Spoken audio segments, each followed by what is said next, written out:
When I got home, Dad had a finger in someone's eye and another in their ear. I dropped my bag on the floor of the studio. So, who is it this time? Guess. I stared at the clay shape in front of him and shook my head. I never got it right. Then Dad got all offended, said it was a shame I couldn't share his artistic vision, and started jabbing disturbingly at the face with his sharp little tools. The problem was, there didn't seem to be anyone who shared Dad's artistic vision, including the tourists he stopped on Main Street because they had such interesting heads.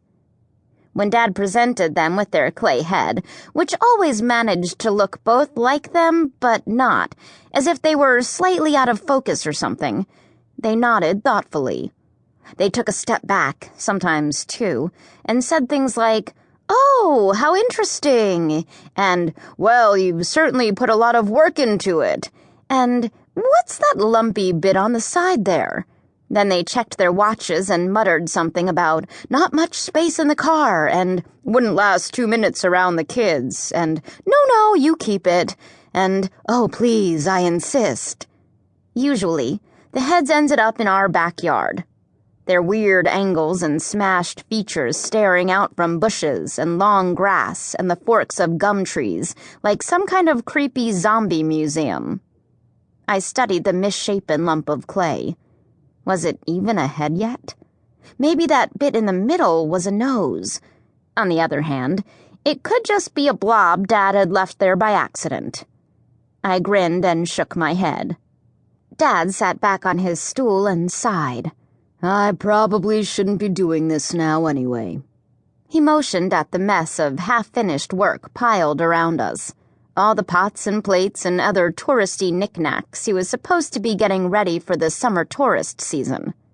He had to finish the firing and the glazing. Then he had to get it all into town, packing it carefully so it wouldn't shatter on the way, or develop hairline cracks that would give the tourists who wandered into the country crafts gift shop a reason to bargain down the price. Dad clapped his clay-caked hands together and stood up slowly from his stool, wincing as his knees clicked in protest. "Nearly dinner time. I'd better wash up." "Yeah." I bent down to unzip my bag. My damp towel was balled up in there. I needed to hang it up before Mom came along to issue her gentle reminder. Dad glanced at me. "How was your swim?" "Okay," I shrugged. 7. 7? He let out a low whistle. "Yuck. Tell me about it." I followed him out the door and down the hall. In the kitchen, Mom was stirring a thick soup on the stove. "Did you do your 6? I slid into my chair. "Yep." "Okay?" "Yep." She turned. "Hang your towel." "Yep." "Good." She smiled. "Hey, Cass, check this out." Hannah was at the table, her work satchel hanging over the back of the chair. Her laptop sat open in front of her, precariously balanced on a pile of papers. She reached underneath it and pulled the top sheet from the pile. It was a newspaper article, faded and brittle-looking, as if it might flake into tiny pieces at any moment. I glanced down at the date. It was old. 12 years old, in fact. There was a headline, "Welcome to New Lower Grange," and a grainy black and white photo, 2 people holding a bundle of something. 2 familiar people.